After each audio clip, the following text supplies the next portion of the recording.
Team ఇచ్చి మనం నవీన్ గారిని ఇన్వైట్ చేస్తున్నాము. ఒకసారి బిగ్ రౌండ్ ఇవ్వాలని నవీన్ గారు చేసి నాకు పేమెంట్ ఎలా ఉంటుంది మేము ఎలా పే చేయించాలి ఈ విషయాలన్నీ మీరు చెప్పాలండి.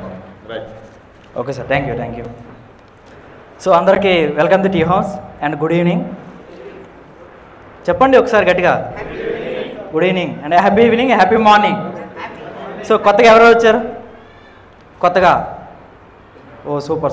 అందరూ ఒకసారి చేతులు పైకి లేపండి ఒకసారి. అందరూ కూడా ఒకసారి చేతులు అలా పైకెట్టి ఒకసారి మనకి శబాష్ కొట్టుకోండి మనం. ఎందుకంటే చాలామంది మనం ఫోన్ చేసాం అవునా కదా, మనకు చాలామంది చేశారు, మనం చేసాం. కానీ ఇక్కడ సగం మంది వచ్చామంటే మనకు అదృష్టం ఉన్నట్టుగా అవునా కదా. ఈ టైంకి ఏదో పని పడవచ్చు, లేకపోతే ఎవరో కాల్ చేయొచ్చు, ఫ్రెండ్ అయినా దేనికైనా సరే కాల్ చేయొచ్చు అవునా కదా. మనం ఈ టైంలో ఇంత మంచి ఇన్ఫర్మేషన్ మనం గ్యాప్ చేస్తామంటే మనకు అదృష్టం ఉన్నట్టుగా అవునా కదా. సో మనం మెయిన్గా వచ్చింది అమౌంట్ తెలుసుకోవడానికి అవునా కదా. సో ప్రతి బిజినెస్లో కూడా మార్జిన్ అనేది ఉంటుంది. సో మనం ఎంత బిజినెస్ చేయాలి, మనకి ఎంత అమౌంట్ కావాలి, సో మనం ఎంత మార్జిన్ పెట్టుకుంటున్నాం అవునా కదా. ఎస్ సార్, చేసింది అమౌంట్ కోసమే కదా. ఎంత బిజినెస్ చేస్తే మనకి ఎంత అమౌంట్ వస్తుంది. సో మనం చేసింది open plots. So plot size ఎంత ఉంటుంది, సో కస్టమర్కి ఎలా ఇప్పించాలి, ఎలా పేమెంట్ చేయాలి అండ్ మనకి ఎంత వస్తుంది, అదే కదా మనకు కావాల్సింది ఫైనల్గా.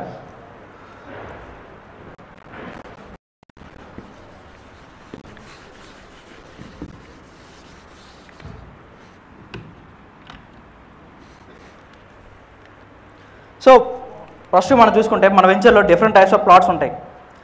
సో ఈస్ట్ ఫేసింగ్ అని, వెస్ట్ ఫేసింగ్ అని, నార్త్ అని, కార్నర్స్ అని. సో ఇవి ఎలా మనం ఫైండ్ చేయాలి, అంతే కదా. అన్నీ ఒకలాగే ఉంటాయి కానీ మన వెంచర్ కలిసరికి ఆలోచిస్తాం ఏది ఈస్ట్, ఏది వెస్ట్, ఏది నార్త్ ఈస్ట్ అంటే ఏంటి, ఇవి కూడా తెలియాలి కదా మనకి.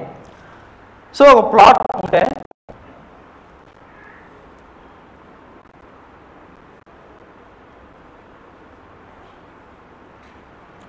సో మనకి ఫేసింగ్ ఎలా తెలుస్తుంది అంటే మనకి రోడ్కి మనకి ప్లాట్కి ఏ పక్క రోడ్ వస్తే అది ఫేసింగ్ అవుతుంది. సో వెస్ట్ పక్క రోడ్ వస్తే మనకి వెస్ట్ ఫేసింగ్, ఈస్ట్ పక్క రోడ్ వస్తే ఈస్ట్ ఫేసింగ్, సౌత్ పక్క వస్తే సౌత్, నార్త్ పక్క వస్తే నార్త్ ఫేస్ ప్లాట్ అవుతుంది. అండ్ మనకి డబుల్ వచ్చాయి అనుకోండి నార్త్ వెస్ట్ అవుతుంది, ఇలా వస్తే నార్త్ ఈస్ట్ అవుతుంది. సో ఈ ఫేసెస్ కూడా మనకు అట్లా తెలుసుకోవాలి. అండ్ ప్లాట్ ఎంత సైజ్ వస్తుందని మనం తెలుసుకోవాలి. సో జనరల్గా మనకి 33x40 ఒకసారి క్యాలిక్యులేట్ తీయండి అందరూ కూడా. 33x40 / 9 వేయండి ఒకసారి.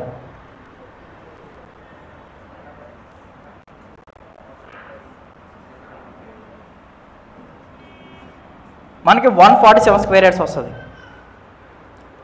సో ఇప్పుడు వెంచర్లో డిఫరెంట్ టైప్స్ ఆఫ్ ప్లాట్స్ ఉంటాయి కాబట్టి సో ఫస్ట్ మనకి వెస్ట్ ఫేసింగ్ ఏ రేట్ ఉంటుందో తెలుసుకోవాలి. ప్రజెంట్ మన కంపెనీ ఉన్న cost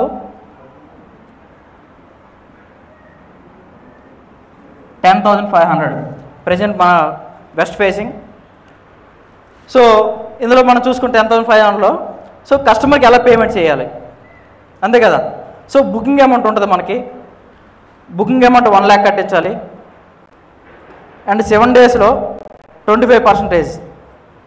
and 45 days time company ఇస్తుంది కానీ మనం 30 days అని చెప్పాలి. ఎందుకంటే కస్టమర్ ఎంత పేమెంట్ చేస్తే మనకు అంత తొందరగా పేమెంట్ వస్తుంది అనా కదా. సో మన కస్టమర్ చెప్పాల్సింది 30 days చెప్తాం. సార్ 30 daysలో పేమెంట్ చేస్తే మీకు డాక్యుమెంట్స్ మీ చేతికి ఇచ్చేస్తాం సార్ అనే విధంగా చెప్తాం. సో కస్టమర్ కొద్ది లేట్ అయింది అనుకోండి 45 days అనా కదా. ముందే మనం 45 days చెప్తే అది ఇంకా ఎక్స్టెన్షన్ అవ్వడానికి ఎక్కువ ఛాన్స్ ఉంటుంది. సో అయిపోయింది, మన కస్టమర్కి ఇప్పించాం. సో అంత క్లియర్. సో ప్లాట్ సైజ్ అని తెలిసింది అండ్ ఫేసింగ్స్ తెలిసాయి అండ్ మనకి పేమెంట్ మెథడ్ తెలిసింది. సో సేల్ అయిన తర్వాత మనకి ఎంత అమౌంట్ వస్తుంది, ఇదే కదా మెయిన్ కావాలి. సో మనకి కొత్తగా వచ్చిన బిజినెస్ పార్ట్నర్కి per square yard 800 rupees ఉంటుంది. సో 800 into 147 square yards ఒకసారి క్యాలిక్యులేట్ చేయండి. ఓ సూపర్, 1,17,600 rupees. సో మనం ఫస్ట్ స్టేజ్కి ముందు కొంతమంది అన్నాం కదా, కొత్తగా వచ్చిన వాళ్ళు కూడా పాత వాళ్ళని అనుకుంటాం కదా, నాకు ఇల్లు కావాలి, కారు కావాలి అన్నా కదా. సో మనం బడ్జెట్ ఎంత అనుకున్నాం కార్ని, లేదా ఒక హౌస్ ఎంత కన్స్ట్రక్ట్ చేయాలనుకున్నాం. సో 1 CR అనుకోండి, మనకు ఒక ప్లాట్కి ఎంత వస్తుంది, 1,70,000. సో ఎన్ని ప్లాట్లు అమ్మాలి మనం, ఎందుకంటే మార్జిన్ పెట్టుకోకపోయి ఎంత అంటే ఎన్ని ప్లాట్స్ అమ్మాలో తెలియకపోతే మనం సేల్ చేయలేం. సో మనం దాన్ని బట్టి సో 1 CR విల్లా కావాలంటే 100 ప్లాట్స్. సో దాన్ని బట్టి మనం ఏ విధంగా అని చేయాలి. ఓకేనా? సో లాస్ట్గా ఒక విషయం చెప్పి క్లోజ్ చేస్తాను.